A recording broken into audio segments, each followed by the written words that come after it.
महाराणा प्रताप ने अपने जीवन को मातृभूमि की सेवा और स्वतंत्रता के लिए समर्पित कर दिया था। उनके काल में दिल्ली में मुगल सम्राट अकबर का शासन था, जो सभी राजा महाराजाओं को अपने अधीन कर इस्लामिक परचम को पूरे हिंदुस्तान में फहराना चाहता था। लेकिन महाराणा प्रताप ने अपनी स्वतंत्रता की रक्षा के लिए हर संभव प्रयास किए और अकबर की अधीनता कभी स्वीकार नहीं की। उनके सबसे प्रिय घोड़े चेतक और उनके युद्ध कौशल की कहानियां आज भी लोक कथाओं में जीवंत हैं। तो चलो दोस्तों, इस कहानी में महाराणा प्रताप के बारे में कुछ ऐसे बातें हैं जो सुनकर आप दंग रह जाएंगे। उनके पिता महाराणा उदय सिंह और माता जीवत कंवर या जयवंत कंवर थीं। वे राणा सांगा के पौत्र थे। महाराणा प्रताप को बचपन में सभी कीका नाम लेकर पुकारा करते थे। राजपूताना राज्यों में मेवाड़ का अपना एक विशिष्ट स्थान है, जिसमें इतिहास के गौरव बाप्पा रावल, खुमाण प्रथम, महाराणा हम्मीर, महाराणा कुंभा, महाराणा सांगा, उदय सिंह और वीर शिरोमणि महाराणा प्रताप ने जन्म लिया है। महाराणा प्रताप उदयपुर मेवाड़ में सिसोदिया राजवंश के राजा थे। उनके कुल देवता एकलिंग महादेव हैं। मेवाड़ के राणाओं के आराध्य देव एकलिंग महादेव का मेवाड़ के इतिहास में बहुत महत्व है। एकलिंग महादेव का मंदिर उदयपुर में स्थित है। मेवाड़ के संस्थापक बाप्पा रावल ने 8वीं शताब्दी में इस मंदिर का निर्माण करवाया और एकलिंग की मूर्ति की प्रतिष्ठापना की थी। प्रताप के काल में दिल्ली में मुगल सम्राट अकबर का शासन था, जो भारत के सभी राजा महाराजाओं को अपने अधीन कर मुगल साम्राज्य की स्थापना कर इस्लामिक परचम को पूरे हिंदुस्तान में फहराना चाहता था। 30 वर्षों के लगातार प्रयास के बावजूद महाराणा प्रताप ने अकबर की अधीनता स्वीकार नहीं की, जिसकी आस लिए ही वह इस दुनिया से चला गया। महाराणा प्रताप ने भगवान एकलिंग जी की कसम खाकर प्रतिज्ञा ली थी कि जिंदगी भर उनके मुख से अकबर के लिए सिर्फ तुर्क ही निकलेगा और वे कभी अकबर को अपना बादशाह नहीं मानेंगे। अकबर ने उन्हें समझाने के लिए 4 बार शांति दूतों को अपना संदेशा लेकर भेजा था, लेकिन महाराणा प्रताप ने अकबर के हर प्रस्ताव को नामंजूर कर दिया था। महाराणा प्रताप के पास उनका सबसे प्रिय घोड़ा चेतक था। महाराणा प्रताप जिस घोड़े पर बैठते थे, वह घोड़ा दुनिया के सर्वश्रेष्ठ घोड़ों में से एक था। ऐसा कहा जाता है कि महाराणा प्रताप तब 72 किलो का कवच पहनकर 81 किलो का भाला अपने हाथ में रखते थे। भाला, कवच और ढाल तलवार का वजन कुल मिलाकर 208 किलो था। राणा 208 किलो वजन के साथ युद्ध के मैदान में उतरते थे।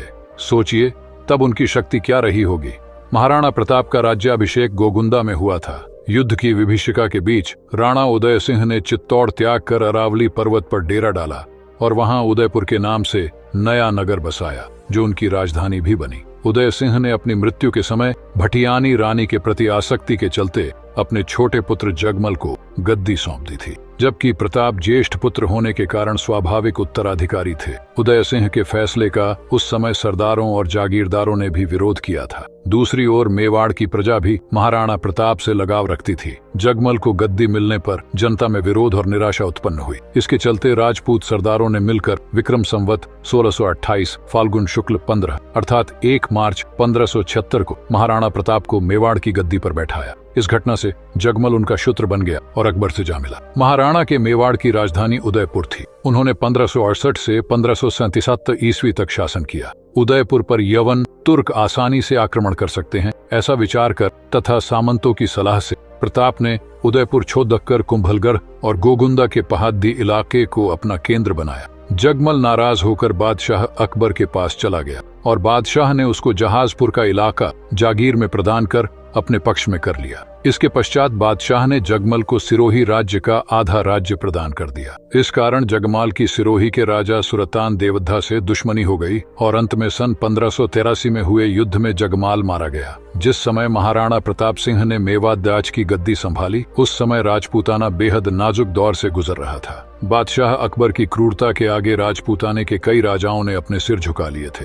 कई वीर प्रतापी राज्यवंशों के उत्तराधिकारियों ने अपनी कुल मर्यादा का सम्मान भुलाकर मुगलिया वंश से वैवाहिक संबंध स्थापित कर लिए थे। कुछ स्वाभिमानी राजघरानों के साथ ही महाराणा प्रताप भी अपने पूर्वजों की मर्यादा की रक्षा हेतु अटल थे और इसलिए तुर्क बादशाह अकबर की आंखों में वे सदैव खटका करते थे। मेवाड़ को जीतने के लिए अकबर ने कई प्रयास किए। अजमेर को अपना केंद्र बनाकर अकबर ने प्रताप के विरुद्ध सैनिक अभियान शुरू कर दिया। महाराणा प्रताप ने कई वर्षों तक मुगलों के सम्राट अकबर की सेना के साथ संघर्ष किया। प्रताप की वीरता ऐसी थी कि उनके दुश्मन भी उनके युद्ध कौशल के कायल थे। उदारता ऐसी कि दूसरों की पकड़ी गई मुगल बेगमों को सम्मान पूर्वक उनके पास वापस भेज दिया था। अपनी विशाल मुगलिया सेना, बेमिसाल बारूद खाने, युद्ध की नवीन पद्धतियों के जानकारों से युक्त सलाहकारों, गुप्तचरों की लंबी फेहरिस्त, चालबाजी के उपरांत भी जब अकबर महाराणा प्रताप को झुकाने में असफल रहा, उसने आमेर के महाराजा भगवान दास के भतीजे मान सिंह, जिसकी बुआ जोधाबाई अकबर जैसे विदेशी से ब्याही गई थी, को विशाल सेना के साथ डूंगरपुर और उदयपुर के शासकों को अधीनता स्वीकार करने हेतु विवश करने के लक्ष्य के साथ भेजा। मानसिंह की सेना के समक्ष डूंगरपुर राज्य अधिक प्रतिरोध नहीं कर सका। महाराणा प्रताप ने अपने जीवन का प्रत्येक क्षण मेवाड़ की स्वतंत्रता और स्वाभिमान की रक्षा के लिए समर्पित किया। उन्होंने अपनी प्रतिज्ञा निभाई और कभी भी अकबर को अपना बादशाह नहीं माना। उनके संघर्ष और अदम्य साहस की कहानियां आज भी भारतीय जनमानस में जीवंत हैं। महाराणा प्रताप का शासनकाल 1560 से 1567 ईस्वी तक रहा, जिसमें उन्होंने अपनी वीरता और दृढ़ निश्चय से मुगलों को कई बार पराजित किया। उनकी मृत्यु के बाद भी उनके आदर्श और बलिदान की गाथाएं प्रेरणा का स्रोत बनी रहीं। महाराणा प्रताप का जीवन एक महान योद्धा, देशभक्त और न्यायप्रिय शासक का अद्वितीय उदाहरण है, जिन्होंने मातृभूमि की रक्षा के लिए अपना सर्वस्व न्यौछावर कर दिया।